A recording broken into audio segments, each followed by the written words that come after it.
Good morning, YouTube. Welcome back to the channel. This is IMAX Sports Lover basketball video, and today I'm going over my NBA playoff predictions for the 2023 NBA season.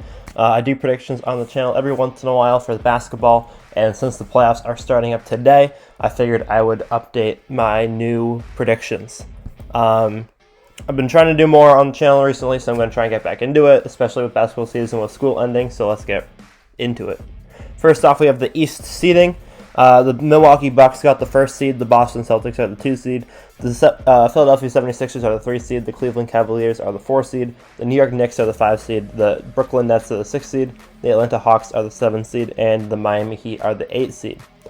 The Heat had the 7th best record with 44 wins, but they lost to the Hawks in the play-in in the first game, and then they beat the Bulls in the second play-in game to secure the 8th seed. So Atlanta will be playing the Celtics, and the Heat will be playing the Bucks.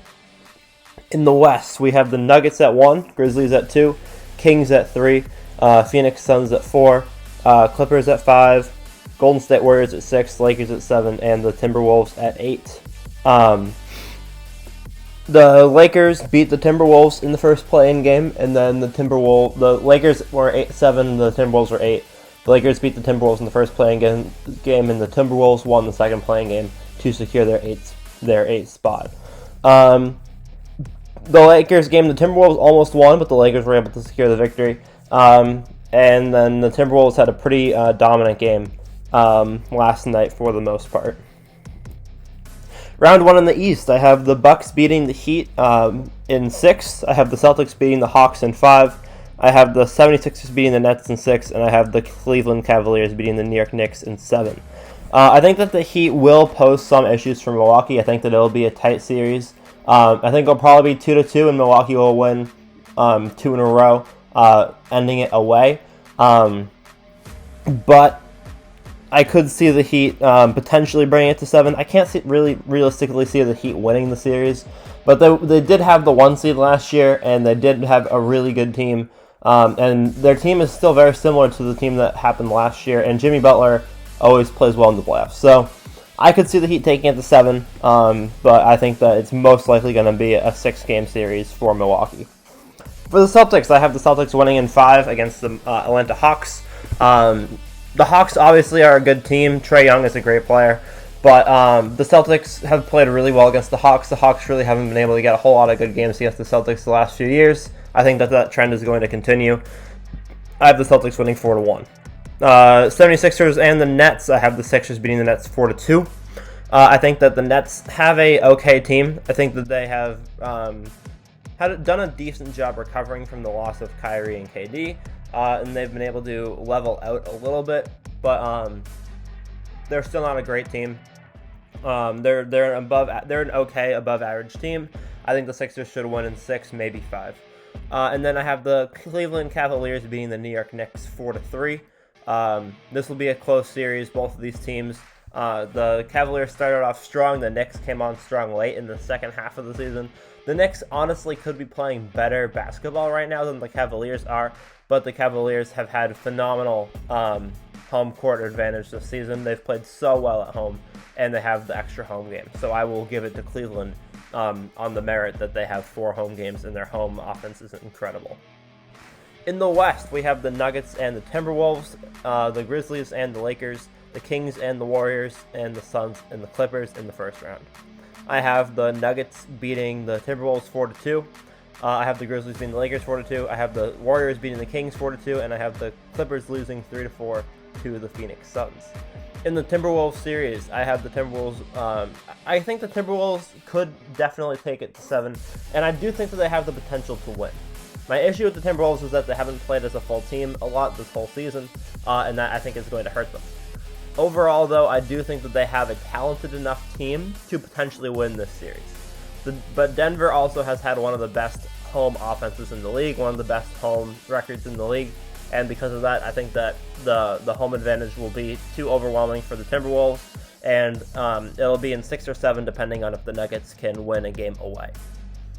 Grizzlies and Lakers have the Grizzlies winning 4-2. Again, another phenomenal home offense, another phenomenal home team. And it's the same situation. The Lakers have come on really strong in the second half of the season, much like the Timberwolves have. But realistically, I don't see the Grizzlies losing a game at home, and I think that they'll either win in 6 or 7, depending on if they can take a game in Los Angeles. Golden State Warriors versus the Kings. I have the Warriors winning 4-2. I think that the Warriors, again, I'm just picking the home teams. Actually, the Warriors are away, and they've been horrible away. But they're going to need to win an away game to win the series. I think that they will take an earlier game instead of a Game 7. I think that the Kings may have the advantage in a Game 7, just because it will be in Sacramento, and the Warriors are very bad away.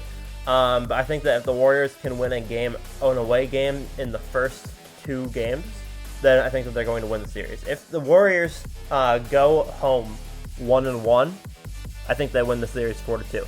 If they go home 0-2, and then they don't pick up the Game 5, then I think that it's going to be a much tighter race. But I have faith that the Warriors will win one of the first 2 games of the series. But if they don't, then the Kings, I think, have a legitimate chance to win. But I do think the Warriors are the favorites. They have gotten better away as the season's gone on. Their record obviously still is horrendous, but they have improved their away record. And then their home record is still obviously dominant. And then the Clippers and the Suns. I have the Suns beating the Clippers 4-3. That's going to be a really fun series. Both of these teams are finding their way in the second half of the season. Russell Westbrook came to LA and Kevin Durant came to the Suns. Neither of these teams have had a lot of time playing with their full rosters, so I think that this will be a phenomenal series to start off. It will be really interesting to watch. In round 2, I have the Boston Celtics beating the Philadelphia 76ers 4-2, and I have the Milwaukee Bucks beating the Cleveland Cavaliers 4-3 in the Eastern Conference semifinals. A lot of people might be upset that I have Boston winning in 6 instead of 7, but the Celtics really have been they've really owned the Sixers the last couple of years. The Sixers only won their most recent matchup because Embiid had 52 in a game where the team scored 103. Like, the Boston Celtics have owned the Sixers recently, and unless Embiid has 50 points, the Sixers don't beat Boston. And I don't see Embiid having 4 50-point games in the series. So yeah, I think Boston could win in 5, but I think 6 is more realistic. And then with Bucks and Cavaliers, I think that it's just going to be whoever's home. The Cleveland Cavaliers are very strong at home. The Bucks are very mediocre away. And also, with the Cavaliers, they're not great against good teams, which is one issue I have with them. But they play the best teams tough. Like, they're not amazing against, like, above-average teams. Like, their record against teams over 500 isn't good. But they do play the best teams tough. They've played Boston tough all year. They've played the Bucks tough all year.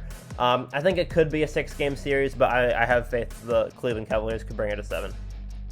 In round 2 in the West, we have the Nuggets versus the Warriors, and we have the Grizzlies versus the Suns. I have the Suns beating the Grizzlies 4-2, and I have the Nuggets beating the Warriors 4-3. Again, I think that the West is going to go through the home team most of the time. Although I have more upsets in the West than I do in the East, I do think that it will go through the home team for the majority of the time. That's why I have the Nuggets winning 4-2. And although I do have the Suns winning 4-2 against the Grizzlies, I have the Suns taking a game in Memphis before they can take it to a Game 7. Again, this is a situation where I think if it goes to a Game 7, Memphis would win. But I think the Suns will win one of the first 2 games. I think that we haven't seen a lot of the Suns team, but they're still undefeated with Kevin Durant. Durant is 20-2 in his last 22 games. I just think that Phoenix looks unstoppable right now, and because of that, I have the Suns beating the Grizzlies. And in the conference championship round, I have the Boston Celtics and the Phoenix Suns both winning. Yes, I have both of the away teams winning. I have Boston winning in 6, and I have the Suns winning in 7. Boston winning in 6 mostly because I think that last year the Boston Celtics would have won in 6, but Al Horford got a tip back in one of the games, and he was a tenth of a second too late.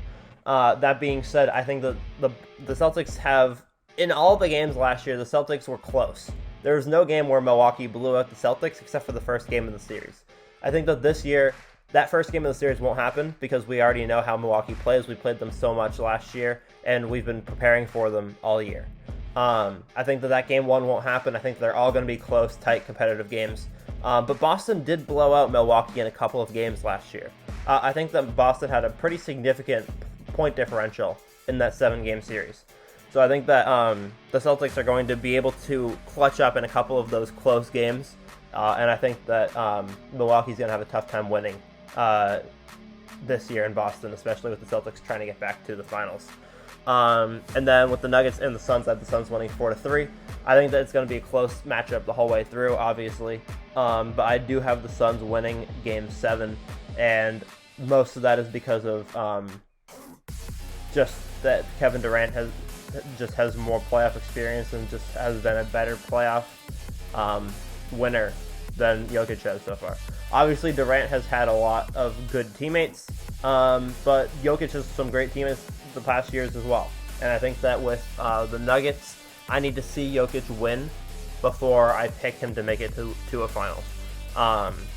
That's the same thing with Jokic. It's the same thing with Joel Embiid. I'm not going to pick Joel Embiid to make it to the Eastern Conference Finals or the Finals until I see him win significant playoff games over and over and over again a couple of years in a row. So I need to see more from Embiid and Jokic in the playoffs, winning-wise. Obviously, they've played phenomenal. Embiid has played phenomenal in the playoffs, but I need to see them win more before I can pick them. And last but certainly not least, we have the NBA Finals with the Boston Celtics and the Phoenix Suns. I have the Celtics beating the Suns 4-2. I have the Celtics taking one away game against the Suns and winning in Boston in 6. They lost in 6 last year. I think they're going to win in 6 this year.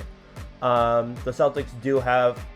Well, I think that they're going to finish it in Phoenix. Sorry. Because we're the home team this year. The Celtics are the home team this year. So I think the Celtics will win in Phoenix Game 6. Won't even take it to Game 7. Won't even take it back to Boston. The only reason why they'll be going back to Boston is for the parade.